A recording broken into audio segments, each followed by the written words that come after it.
మాది ముస్లిమ్స్ కోసమే పుట్టిన పార్టీ అని అన్నారు కదా. కాంగ్రెస్తో పాటు సొంత పోరాటంతో పాటు పుట్టిన పార్టీలే కదా ఇవి. మరి ఎందుకు పాత బస్తీ ఈ రోజుకి అంత గలీజ్గా, అంత నీచంగా, అంత డెవలప్మెంట్ లేకుండా, అంత ఎడ్యుకేషన్ లేకుండా ఉంది? ఏం చేశారు మీరు?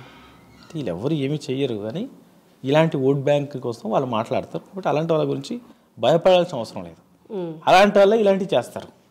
మామూలు జనం ఏం చేయరు. మామూలు జనం అందరూ హాయ్ బాయ్ అని కలిసే ఉంటారు. కేవలం రాజకీయ నాయకులు అవి చేస్తారు. అది.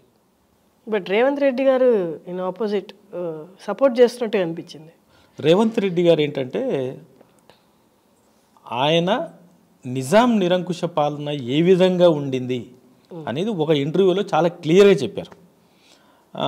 కాబట్టి మేబీ సపోర్ట్ చేస్తారని అనుకుంటున్నాము. ఎందుకంటే అతను ఎప్పటి వరకు ఈ నిజాం పాలన ఇలా జరిగింది, అదే నిజాయితీగా తీశారు అనుకున్నంత వరకు నో డౌట్ రేవంత్ రెడ్డి గారు కాదు, కాంగ్రెస్ పార్టీ సపోర్ట్ చేయాల్సిందే. ఎందుకంటే సర్దార్ వల్లభాయ్ పటేల్ ఎవరు?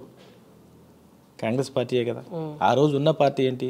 ఇక్కడ ఉన్న నిజాం నిరంకుశ పాలనకు వ్యతిరేకంగా అక్కడి నుంచి వచ్చి ఇక్కడ ఫైట్ చేసి వార్ చేసింది కాంగ్రెస్ పార్టీ అధికారం ఆధ్వర్యంలోనే కదా. కాబట్టి సపోర్ట్ చేయాల్సిందే.